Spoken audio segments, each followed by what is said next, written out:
मैं कुमारी दीप्ति राय से तोमर खाते गांव सभी महानुभावों को नमस्कार करती हूँ। आज का विषय राजनीति की शव परीक्षा पर अपने विचार आप सभी के समक्ष रखना चाहूंगी। इतिहास के पन्नों से लेकर वर्तमान के परिदृश्य तक सत्ताधारियों के द्वारा अपने राज्य का सुचारू रूप से संचालन और लोगों के लिए बनी विकास की नीति का सही क्रियान्वयन राजनीति के आधार स्तंभ है।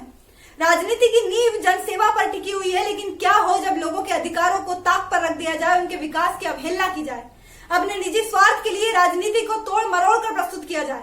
हमारे देश में राजनीति की आज यही वास्तविकता है। राजनीति में आए इस परिवर्तन के अनेक कारण हैं।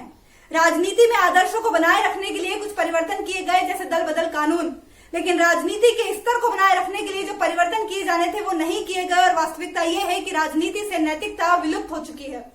आज आवश्यकता है कि हम सभी मिलकर राजनीति का शव परीक्षण कर उन उचित कारणों का पता लगाएं, उसमें परिवर्तन लाने के लिए अपनी आवाज को बुलंद करें। लोक प्रतिनिधित्व अधिनियम जो चुनावी खर्चों पर रोक लगाता है, 1969 में राजनीतिक दलों को निजी कंपनियों से दिए जाने वाले दान पर रोक लगा दी गई थी, लेकिन 1985 में कंपनी अधिनियम संशोधन के द्वारा उसे एक बार पुनः अनुमति दे दी गई। क्या आज आवश्यकता नहीं है कि निजी कंपनियों से दिए जाने वाले उस दान पर एक बार पुनः रोक लगा दी जाए? क्योंकि निजी कंपनियों से दान लेने के पश्चात जो राजनीतिक दल सत्ता में आ जाते हैं, वो उन कंपनियों को लाभ पहुंचाने के लिए आम जन के विकास को दरकिनार कर देते हैं। लोक प्रतिनिधित्व अधिनियम 1951 की धारा 8 में निर्वाचन आयोग के द्वारा कुछ संशोधन के सुझाव दिए गए हैं। क्या आज आवश्यकता नहीं है कि आपराधिक प्रवृत्ति के लोगों को चुनाव लड़ने से रोका जाए, इस संशोधन को उसमें शामिल किया जाए? क्योंकि आपराधिक प्रवृत्ति के लोग जब जनता के जनप्रतिनिधि बनकर विधानसभा और लोकसभाओं में जाएंगे, तो कैसे माना जा सकता है कि उस देश का और उस देश में रह रहे लोगों का विकास संभव है? अशिक्षा ने इसमें अपनी बहुत बड़ी भूमिका निभाई है, क्योंकि अशिक्षित लोग अपने अधिकार के प्रति जागरूक नहीं होते हैं और ये राजनीतिक दल चुनावी दौर में लालच और प्रलोभन देकर बहुत आसानी से उन लोगों को बरगला लेते हैं। जातिवाद ने इसमें अपनी बहुत बड़ी भूमिका निभाई है, क्योंकि आज सभी राजनीतिक दल जातिवाद का सहारा ले रहे हैं। सभी दल चुनाव में किसी क्षेत्र विशेष में उस जाति के व्यक्ति को खड़ा करते हैं जिसकी जाति का उस क्षेत्र में बाहुल्य हो, और लोग विकास के नाम पर नहीं, उस व्यक्ति की जाति के नाम पर अपने मत का उपयोग करते हैं।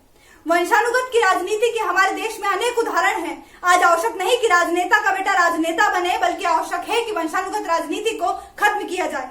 हमारे देश में राजनीति की ये दशा होने के ऐसे अनेक उदाहरण हैं, लेकिन आवश्यकता है कि हम सभी मिलकर इसे खत्म करें। हमारे देश में राजनीति का स्तर इतना नीचे गिर चुका है कि अपने अधिकारों के लिए सड़कों पर उतरे किसानों को पुलिसकर्मियों के द्वारा सरेआम गोली मार दी जाती है और किए गए इस अन्याय को सही साबित किया जाता है। ये राजनीति की हत्या है।